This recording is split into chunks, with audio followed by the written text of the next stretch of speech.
Hello, so it's Saturday, August 20th, day 32 of the hike. I'm just now leaving Big Lake Youth Camp. It's an awesome stop, great pit stop. This morning we actually camped right nearby the camper that the couple owned that provided the trail magic for us.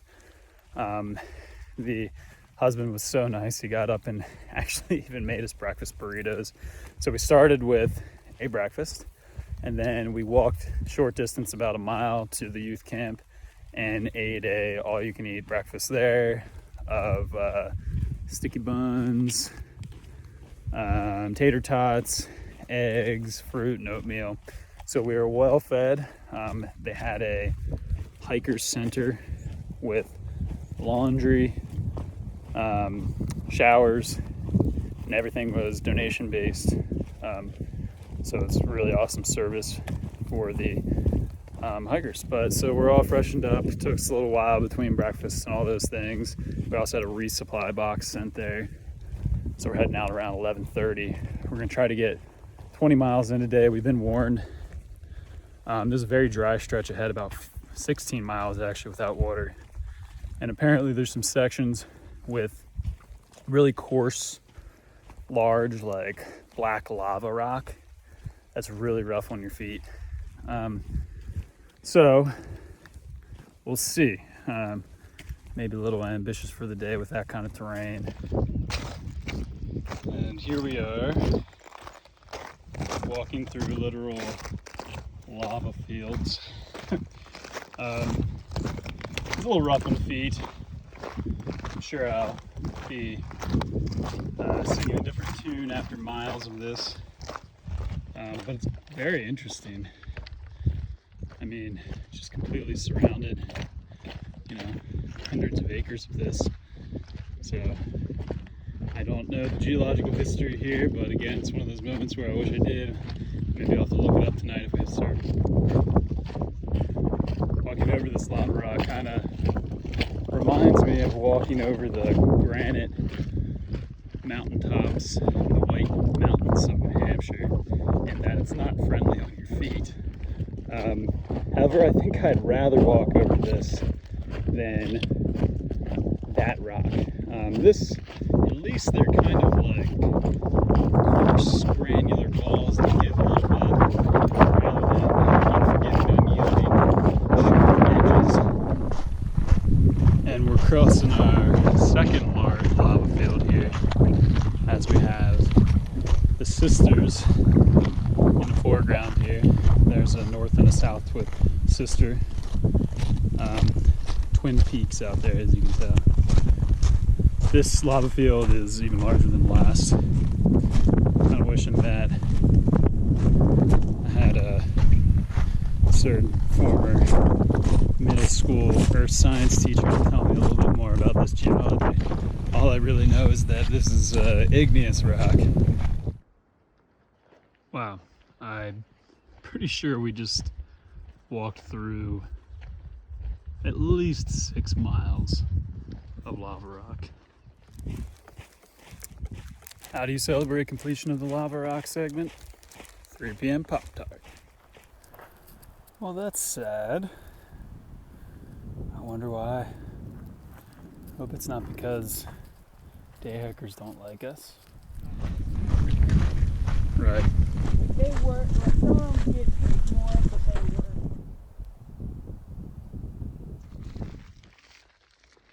This is called Mini Springs. Some of the coldest, cleanest, clearest water we've had since Washington. It's bubbling right out of the ground here.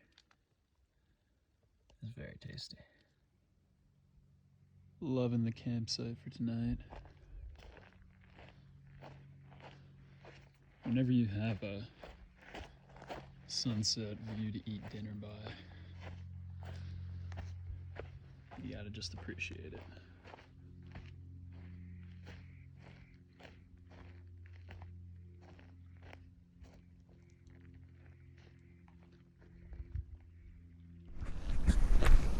Good morning. It's August 21st. I believe it's day 32 of the hike. I'm wrong, it's day 33. Today, full day hiking ahead. We have a little side trip planned at about 24 miles. There's a lake resort called Elk Lake Resort, and they have a restaurant. It's open till 7, so we're hoping to get there before then, get an early dinner in. That'll be much more rejuvenating than our typical cold-soaked meals in the evening. And then we'll get back on trail and continue hiking after that. So it's 1.2 miles out of the way, so a total of 2.4 miles, which we never like doing miles that aren't making us any progress towards Mexico, but it's worth it for a hot meal and to see a cool place. I always struggle a little bit to get myself up and stirring in the tent at 5 a.m. to have these early morning starts, but what a beautiful reward. We have this rainbow sherbet sunrise and just amazing, spectacular 360-degree views.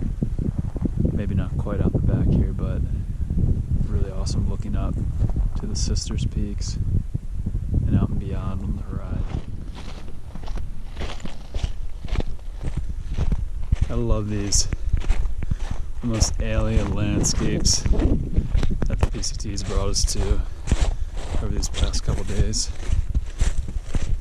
The lava rock fields are cool, but when you get up here, there's different colors to the rock fields, and it feels like you're on Mars almost, with all the red oxidized debris. These are things I just love, kind of like mini springs last night, but this whole stream right here is being fed by water just gurgling out of the mountainside, which is just all rock. Just bubbling right out of there. You know, that's as pure as it gets. Beautiful water source here. I'm appreciating these cold creeks more than ever after the past few days of only having warm ponds to fill the water out of. It's a gorgeous little meadow here. And you can see, I believe the South Sister there. This is actually called Glacier Creek. So through that gap, I can see the glacier that feeds this stream. There's probably at least a 90 to 100 foot wall of ice near the top of the peak. So nature calls, and this is what you call a cat hole. It needs to be 6 inches deep and well away from the trail and buried,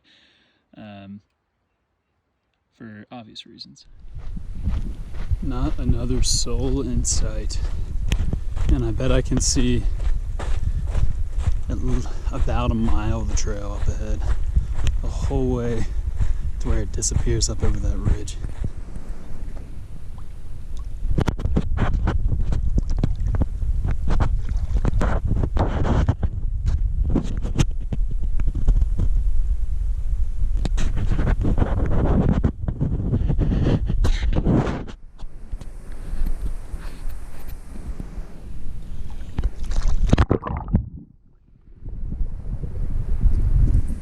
It's actually kind of significant for us because it means 2,000 left, kind of. Basically. Less than 2,000 left. Yeah, less than 2,000.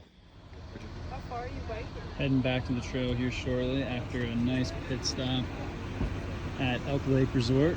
We have burgers and nachos, and I'm attempting to get ice cream before we leave. It's a really hopping, busy place on a Sunday. The lake is full of people stand-up paddleboarding, and there's a marina with sailboats. A pretty cool place. It's a good day. Would you agree, Evan? I would.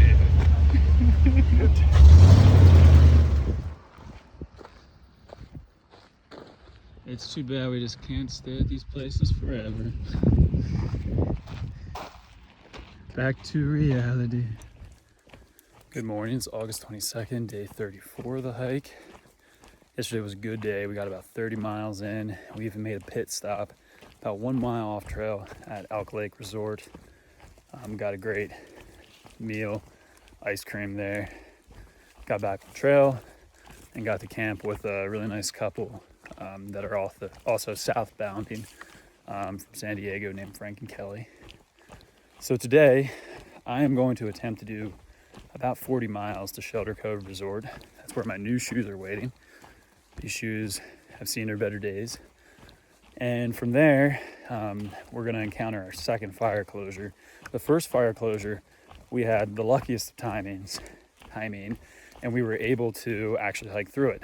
That closure had been in place for 2 years, and it was lifted just as we got there. There's a little bit of controversy about the timing of it being lifted, but we decided we were safe to walk through and got some confirmation from some locals. So anyhow, if I get to Shelter Cove tonight, I'm going to walk around, this is the plan at least, the next 60-mile fire closure via Forest Service roads actually. So that'll keep the hike continuous, which hike your own hike is a philosophy out here, meaning, you know, your hike is what you make of it. Don't listen to what others care about or define their hike by, but I want to attempt to keep this hike as continuous as possible. And doing that alternate will have kept the hike entirely continuous so far. We have another big fire closure to deal with in Southern Oregon, Northern California, that I have yet to think about too much. So that will come later. First, keep it simple. I got 40 miles to do today. So on a day like today, that's going to be filled with a lot of nitty-gritty hiking, not too many stops. There's always some surprise. So there was a guy here on Carlton Lake who's camping out for a couple days. He's carrying a big old heavy solar-powered refrigerator cooler by himself. So I offered to help him carry it to his campsite and got free soda out of it. I'm always curious about any shelter you might find out here, especially after the experience on the AT. This is a beauty. They have multiple glass paneled windows, a metal chimney with a stove inside, solar panels, so they have solar charged lights for the evenings and the mornings. Apparently they're on a timer. It's just kind of a beautiful little shelter. Haven't actually looked inside yet. Check it out.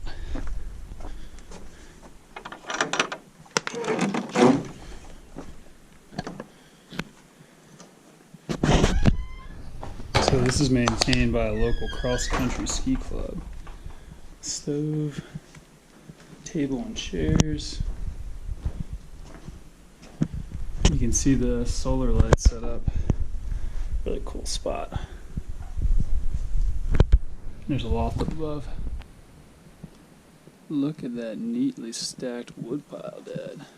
Be jealous. They're ready for winter. Finishing up the last climb of the day.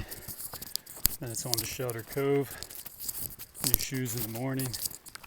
It's been very refreshing walking through living forest today after having walked through so much complete decimation from the forest fires in the past couple days.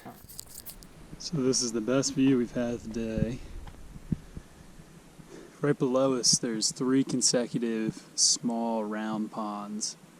Those are actually called rosary lakes, which is kind of cool, like the rosary beads. Beyond that is Odell Lake, which is where Shelter Cove Resort is. So one of those things, or one of those moments where you can see where we're headed to again.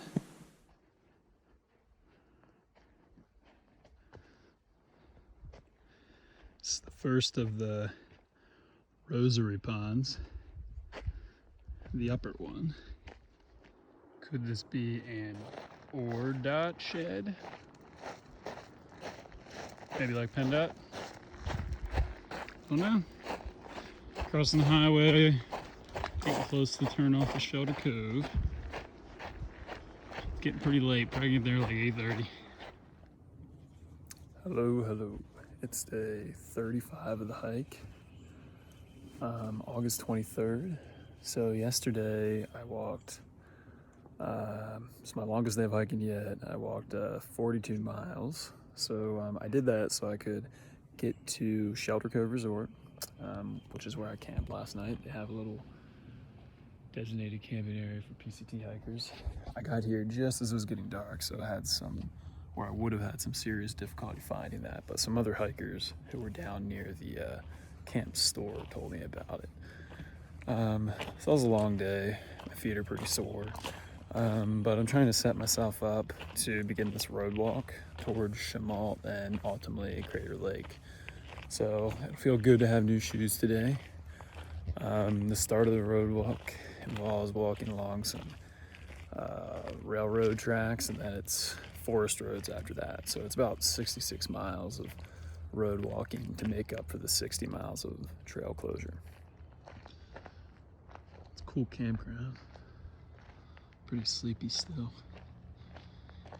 but reminds me of home and Cherokee Campground over in Pine Grove Furnace. Kind of nice to be in a campground. It was like happy and buzzing last night, kids running around. Different than the peaceful vibe of evenings on trail.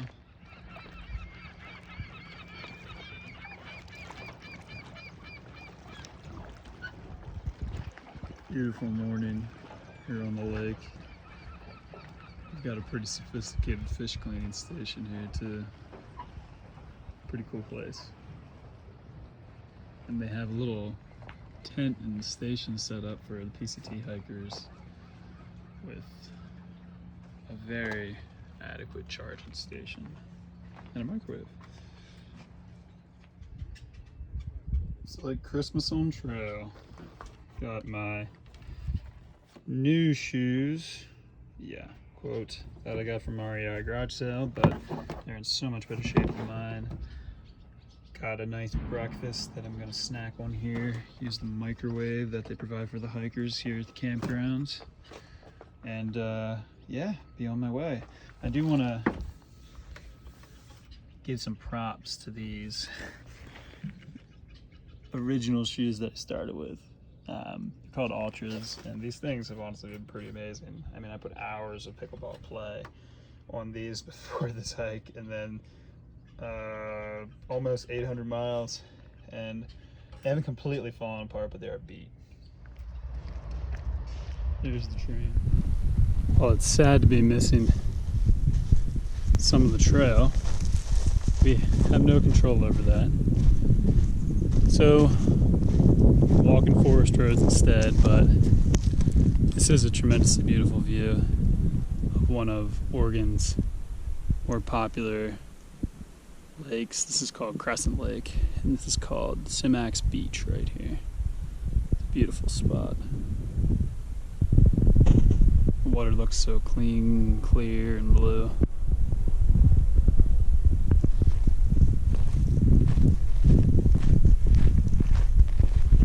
I've unfortunately need to hustle today if I'm going to make my destination, or else I would 100% be going for a swim. Just talked to a friendly local elderly couple, you can see way back in the distance there behind me, who said this is the lowest they've ever seen the lake. So, you hear about a lot of freshwater retention issues in the west between like Lake Powell and all along the west coast, really. So I really hope those things are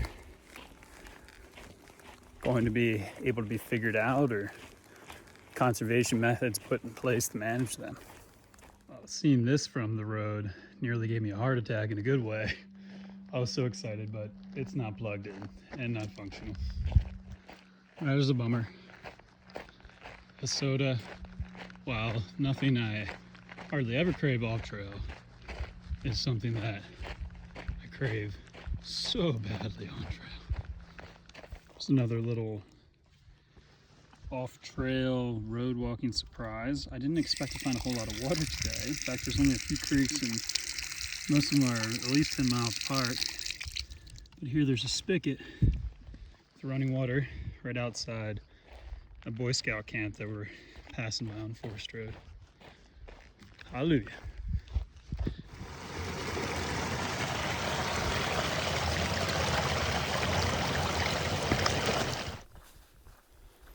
Been walking dirt roads like this all day. At times I got a little bored and lost my appreciation for it, but I'm doing this because I want to keep my hike continuous, as they say. But anyhow, I'm capturing the scene because as it's starting to get towards sunset here, I'm actually kind of appreciating that even this is pretty. It's not the trail, but this quiet back road lined by these evergreens is still nice in its own right. I have literally, since I left Crescent Lake and been on these trails for probably the last 25 to 30 miles, I've not seen a car. And even that's nice in a way. It's like your body decides at some point. Met Evan here last night. It's a motel reminiscent of some of the ones in southern Appalachia. On the AT, we got breakfast, got Subway to pack out for lunch today. Leaving the town of Chemont. It's about 10 a.m., a little bit later than I'd like to be getting back to hiking for the day, but walking along a busy highway here, Route 97. Hopefully I'll be back on forest roads before too long here. It's nicer than walking beside blacktop and speeding vehicles. And this is quite the unique bridge. They just strap timbers together. Looks like it's falling apart a little bit. But this is one of the few water sources in this road walk, so I'm gonna drink up and cool down.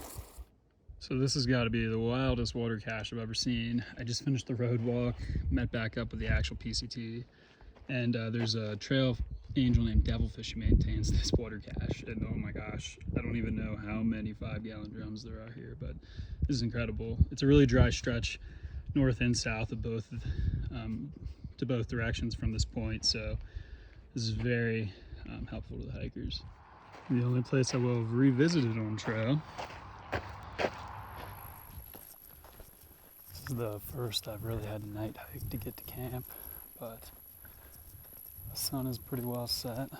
It's going on about 9 o'clock, but my vision's actually pretty well adapted, so I can see the trail pretty well. Not that I don't think I really need my headlamp.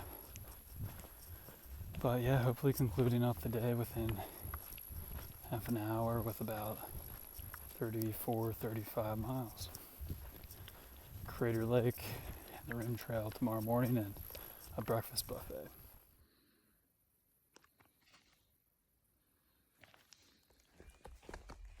Morning, leaving the group site here down below the rim of Crater Lake.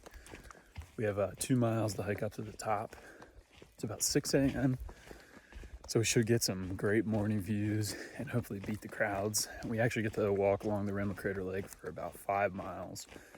It's an alternate to the PCT, but it's one of those accepted alternates that are just so much better you don't miss it. So, and I've seen Crater Lake and I'm just as excited to see it a second time. At the end of the Rim Trail, there's the Rim Village where they have a big lodge and they have an all-you-can-eat breakfast buffet. I think we're going to make it in time. If we don't, I'll cry.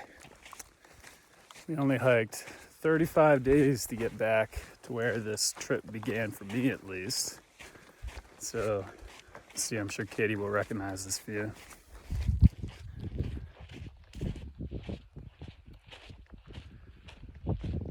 back to Crater Lake.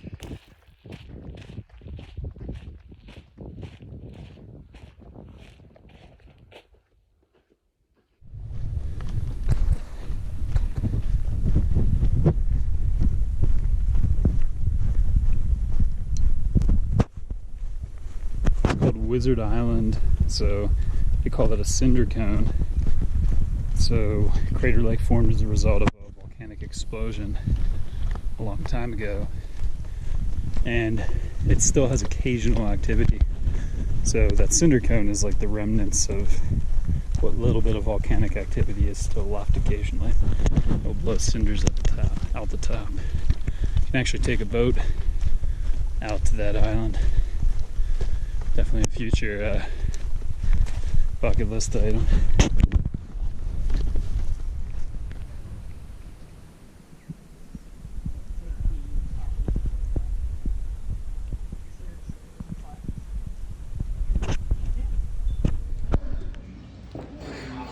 Our second all-you-can-eat breakfast buffet.